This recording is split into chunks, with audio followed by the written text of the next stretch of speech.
It strikes me that one of the tragedies in the United States today is the lack of alternative vision. I think in many areas of governmental life, there's a certain depression in that there is an understanding that something has to happen, that something is fundamentally wrong with the society that we're living in today, but somehow or another the new ideas are not coming forward and new energies are not coming forward. What we're here tonight to talk about is a new vision, admittedly on a small scale, but those of us who work for the City of Burlington think everything starts here and goes outward. But what we're talking about here is a new vision about the relationship of people to the work that they do. Now, the fact of the matter is that many of us work 40 hours a week, or 50 hours a week, or 60 hours a week, all over the United States of America. And we become used to the way we relate to our employers. We understand and we accept it as a basic reality that we go to work for somebody else, that somebody else decides the kind of product that will be produced, how it will be produced, where it will be produced, and when it will be produced.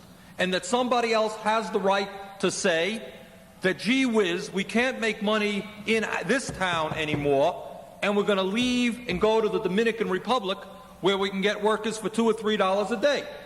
Why do we have to pay all of $4 an hour when we can get cheaper labor abroad?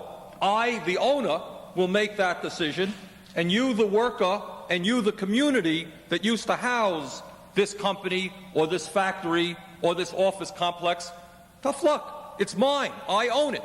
I will do as I please. And it seems to me that not only is this bad economics, but it's very bad for the fiber and the soul of the nation.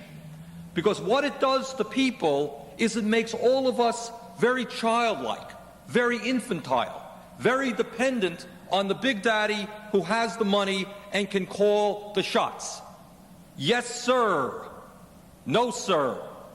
And I think what this country is hungering for is opportunities for people to feel more part of the process, to feel an ability to say, I make decisions. Little symptomatic, little example of how this works. In the city of Burlington, as some of you may know, if you drive our streets, we have planted 2,000 trees. And I think that's great. I think it's made the city a lot more beautiful city than it was before. But you know what's most important about that project? It wasn't city government that did it. Primarily, the people who planted those trees were the people who live on those blocks. And what we've noticed is there's been an extraordinary response. People take a great deal of pride in the fact that they planted that tree. And they're going to nurture that tree, and they watch that tree against vandalism. They have put some of themselves into that process. And it seems to me that probably one of the most important changes that we can bring about in the United States of America today is give people more of an opportunity to help make the decisions that affect their lives. Frankly, democracy cannot just mean the opportunity to vote for a Walter Mondale or a Ronald Reagan once every 4 years. That's better than they have in other countries, but it's not enough. I think if we have a vision as to what democracy is about, it's got to mean the right of a working person to control his or her job, to have some say about what's being produced, to sit down with the other workers and say, this is what I think we should do. And that's the way people grow, and they learn, and they don't become atomized, and they don't become alienated dummies who are there solely to make a check at the end of the week. Well, needless to say, I don't think this revolution is going to happen overnight.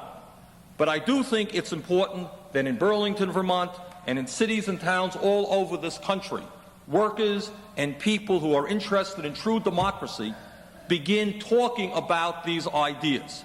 Because I think the sentiment is out there. I think people are not happy about a society where we're seeing greater and greater concentration of power and wealth. You read it in the papers every day. This gigantic corporation has just bought out that gigantic corporation. And this interlocking directorship not only owns this company, but it owns that company. It all comes down to a pyramid. We have a handful of people with the wealth and with the power. And I think what many of us would like to see is turning that pyramid on its head and giving power back to the people. I congratulate very sincerely the organizers of this event tonight, and I think and I hope very much that maybe here in Burlington, Vermont, and I think, as I understand, we are unique in being the only city in America that is sponsoring activities like this and processes like this, that maybe in Burlington, Vermont, we will strike a little bit of a spark that might spread around the country. Thank you.